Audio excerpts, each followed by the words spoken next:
language really is an interesting thing when we look at the history of Southeast Asia, in particular Indonesia.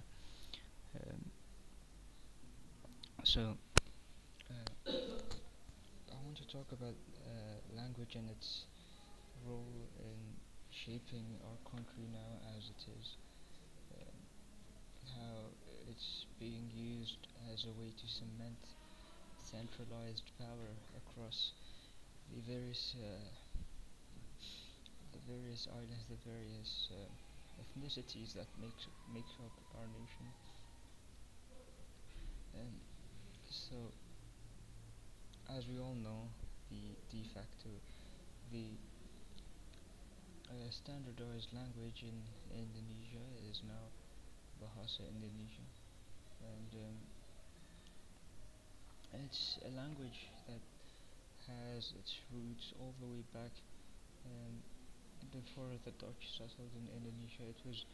Um, it was Malay. It was used as a trading language across Southeast Asia. It's a second language for most people. Um, it's used by mainly seagoers, traders, those who would often go to other places, other places speaking other languages. It's used as a way to interact between different ethnicities within the archipelago and beyond. And, and when the Dutch came, they saw this.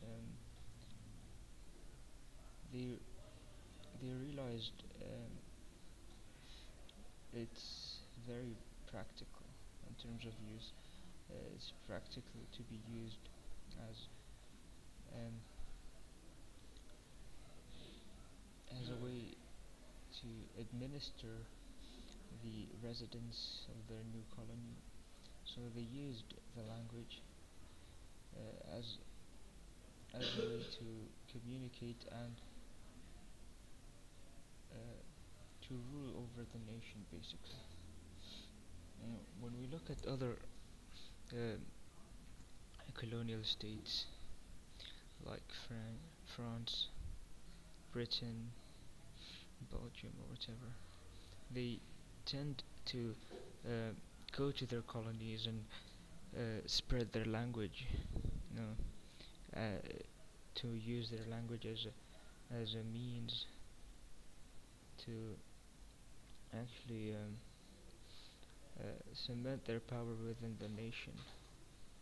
No, the Dutch were a bit different. They didn't implement the Dutch language um, to Indonesians because people living in the East Indies were a very diverse bunch of people. They were already speaking very diverse languages, but they already had a de facto language the Dutch could already use, and language was used as a way to essentially segregate the communities. Um, the high class uh, royalty uh, of Indonesian society, as well as the Dutch immigrants, obviously was taught Dutch and spoken Dutch, and it was used in Dutch schools. But obviously, the Dutch did not administer um, orders or anything of the such to uh, the low class, the peasantry of Indonesia using Dutch. They used Bahasa Indonesia. Um, all the political proceedings, however, was spoken in Dutch, and language was used as a way to sort of control the peasantries of Indonesia, to prohibit them from uh, obtaining political awareness within the nation, uh, even more so political power.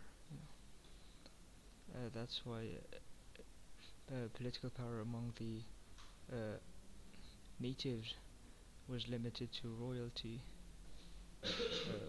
many of which pledged allegiance to the Dutch anyways. So, and in 1945, when we gained independence, like this system did not change. Um, the new Sukarno regime essentially took took the place of the Dutch. He did not change the system in any substantial sort of way. It was still a very much a centralized administration in which the vast territory was controlled from a single city, Batavia. They changed the name to Jakarta, but the concept is still the same, and we see it being reflected in the language being used throughout the archipelago. Indonesian is used as a language to give a perceived sense of unity and to essentially assert the sort of the same sort of power that the Dutch has, but is now under a sovereign state, but still performs the same exact colonial proceedings as it was when the Dutch held power within Indonesia. It's something like the language like we see.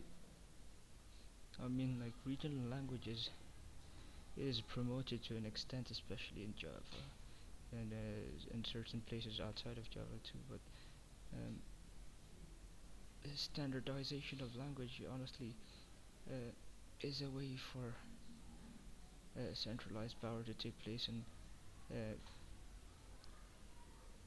essentially rid uh,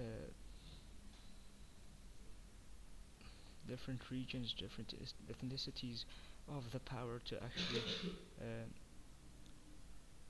exert their self-identity onto the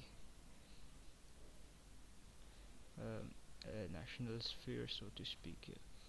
Uh, just as resources are siphoned to centralized power, the same thing could be said by the language, which is siphoned into Jakarta.